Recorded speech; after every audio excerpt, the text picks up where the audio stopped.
एक ऐसा धाम जहाँ ठहरी थी शिव की बारात, जहाँ आज भी मौजूद है शिव की बारात के सबूत। ऐसे सबूत जो करते हैं पौराणिक कहानियों के सच होने का दावा। पत्थर पत्थर देता है गवाही। तो कौन सी है वो जगह और कौन सा है वो धाम, जानने के लिए बने रहिए हमारे साथ। दोस्तों, मध्य प्रदेश के कटनी जिले में महादेव का एक ऐसा अलौकिक धाम स्थित है जिसके तार सीधे सीधे शिव की बारात से जुड़े हुए हैं। इस स्थान को रूपनाथ मंदिर के नाम से जाना जाता है। पहाड़ियों के बीच प्राकृतिक सुंदरता में बसा ये धाम महादेव से जुड़ी कई कहानियां अपने में समेटे हुए हैं। कहते हैं कि जब भस्मासुर भगवान शिव के पीछे पड़ा हुआ था तो उससे बचने के लिए उन्होंने यहाँ मौजूद गुफा में शरण ली थी, जो आज भी यहाँ मौजूद है। जब भस्मासुर को भगवान शिव के यहाँ होने का पता चल गया तो वो यहाँ पहुँच गया और महादेव इसी गुफा के रास्ते से होते हुए वह बांदकपुर के जागेश्वर धाम में निकले थे। कहते हैं कि यहाँ मौजूद शिव मंदिर में जो शिवलिंग है वो स्वयंभू है।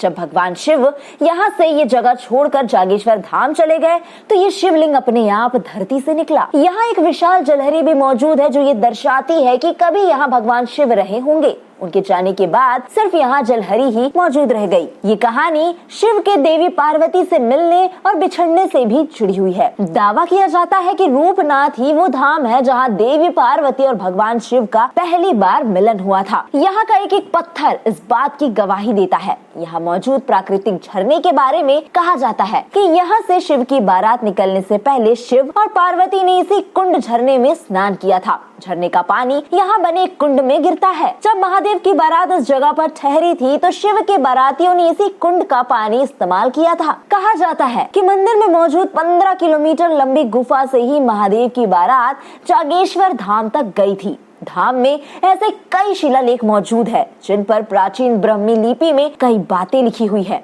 ये अभिलेख सम्राट अशोक के माने जाते हैं। कहते हैं कि बौद्ध धर्म के प्रचार प्रसार करने के लिए सम्राट अशोक यहाँ भी आए थे। रूपनाथ मंदिर के ठीक सामने पार्वती माता का मंदिर भी बना हुआ है। इस मंदिर से जुड़ी कहानी है कि यहीं पर पार्वती ने बैठकर महादेव की प्रतीक्षा की थी, क्योंकि वे जानती थी कि महादेव भस्मासुर से बचने के लिए यही गुफा में छिपकर तपस्या कर रहे हैं। वे जानती थी कि वे जब भी बाहर निकलेंगे तो सामने से ही निकलेंगे। वो इस गुफा से बाहर निकले, देवी पार्वती से मिले, लेकिन जब उन्हें पता चला कि भस्मासुर उन्हें ढूंढते हुए यहाँ भी आ रहा है तो वे देवी पार्वती को यहाँ छोड़कर बांदकपुर के लिए निकल गए। चलिए अब उस धाम की ओर चलते हैं जहाँ इस कहानी का दूसरा सिरा जुड़ा हुआ है। मध्य प्रदेश के दमोह जिला मुख्यालय से 12 किलोमीटर दूर तीर्थ क्षेत्र जागेश्वर नाथ धाम बांदकपुर में भगवान शिव का प्राचीन मंदिर है। दावा किया जाता है कि रूपनाथ से चले महादेव और उनकी बारात जागेश्वर धाम से ही निकले थे। जिस स्थान पर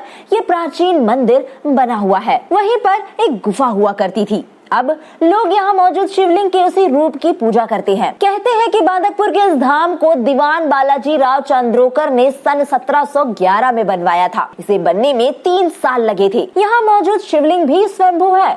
जागृत शिवलिंग श्री जागेश्वर नाथ का उल्लेख स्कंद पुराण की गौरी कुमारी का खंड में मिलता है। सबसे आश्चर्य की बात तो ये है कि इस रहस्यमय शिवलिंग की हर साल चौड़ाई बढ़ती है। इसके पीछे क्या कारण है ये अब तक किसी को नहीं पता। मंदिर के बाहर ही भस्मासुर की प्रतिमा भी मौजूद है। मंदिर के पुजारी बताते हैं कि महादेव का पीछा करते करते वो यहाँ तक आ गया था और यहीं बैठकर वो महादेव की गुफा से बाहर निकलने का इंतजार करने लगा। तब इसी जगह पर भगवान विष्णु मोहिनी का अवतार लेकर प्रकट हुए और भस्मासुर को उसी के वरदान से राख कर दिया। भस्मासुर तो खत्म हो गया, लेकिन भगवान शिव बांदकपुर में थे और माता पार्वती रूपनाथ में। वो गणों के साथ रोहनिया पहुँचे और इधर जागेश्वर धाम से महादेव बारात लेकर रोहनिया पहुँचे, जहाँ दोनों का विवाह हुआ। लोग दूर दूर से यहाँ आज भी विवाह करने पहुँचते हैं। मान्यता है कि जो भी जोड़ा महादेव के इस विवाह लोक में शादी करता है उनके बीच जन्मों जन्मों तक का प्रेम बना रहता है। तो दोस्तों, इस वीडियो में फिलहाल इतना ही। आपको महादेव की ये कहानी कैसे लगी हमें कमेंट करके जरूर बताएं और अगर आपको ये वीडियो पसंद आया हो तो इसे लाइक करें, शेयर करें और हमारे चैनल और पेज को सब्सक्राइब और फॉलो करें।